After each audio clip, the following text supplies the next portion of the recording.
Hey, what's up? So we got this question from our buddy Anonymous here today. He says that amongst his friends, who he's been longtime friends with, he's taken on a particular role where he says he's the cool, confident guy who happens to be sitting on the couch and having conversation with other fellow weirdos and challenging forms and ideologies at the party. So he's kind of the magician, nerd type amongst his friends. He says he's cool, he's confident, he's witty, but you know what? There's more to me than this. And what he's doing is starting to grow resentful towards his friends for always approaching him from that particular perspective.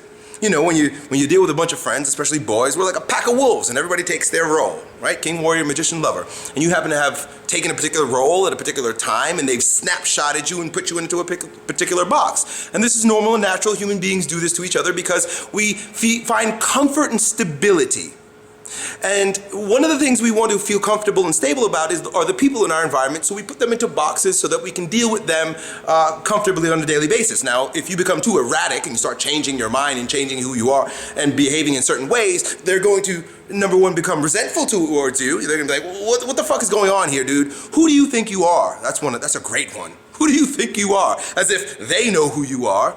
Or they're going to say things like, why are you trying to be different? Or why are you trying to be more like that guy? Or why are you changing on us? They grow very resentful and they become very uncomfortable because they now have to adapt to new circumstances. And human beings are lazy, especially in our dealings with other people. We want to be able to approach you the same way every single day. But human beings, like yourself, are expansive, multidimensional, dynamic. You should be growing, evolving. Every single day there should be something brand new about you. Your patterns should change. Now, many of us get caught into our patterns based on our character structure and the psychology of basically our psychological makeup. But you should be evolving beyond that also, and that's what I always invite you to do in becoming a stronger version of yourself. It's not so much what you do amongst your friends, but it's who you're being, and you should be evolving your being. Now, the real issue, which happens to be a deep issue with all human beings, is that we come to idolize each other, one another. Meaning we take a snapshot of a particular person and see them for that which we have told ourselves stories and believe that that's what they are and that's all that they are, and that now they can feel comfortable in relating to you that way.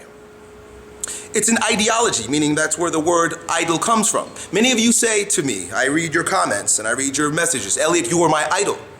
The problem with that is that the idol is created. The idol is never the person. The map is not the territory. The menu is not the meal. Idolizing someone or putting someone in a box based on your perspective of them, the circumstances you've had, and a snapshot that you feel comfortable about them being in, is like eating a menu thinking that you're going to get the nourishment of the food that's on it. The idol is not the person.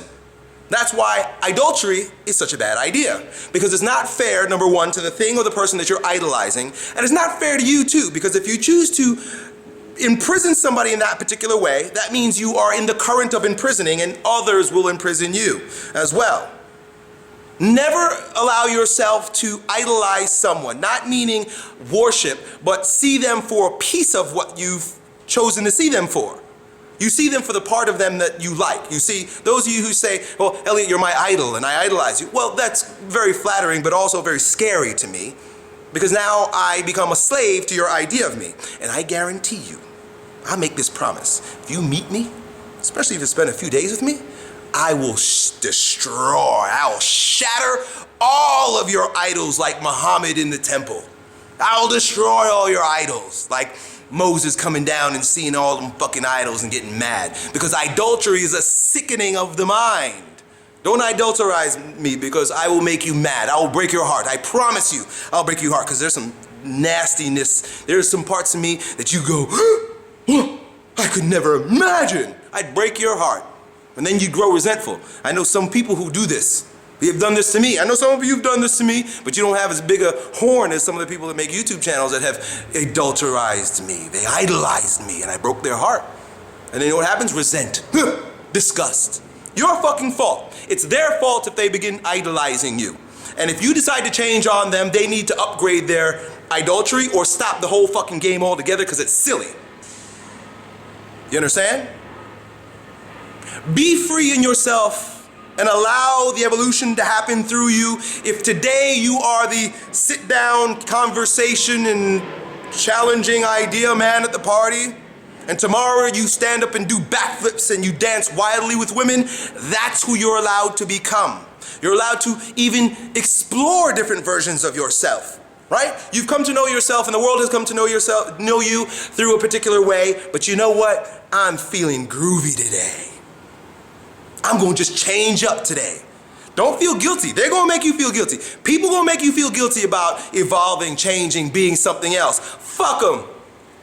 Fuck them. Fuck you. If you don't like me today and you loved me yesterday, fuck you. That's your problem. That's their fault.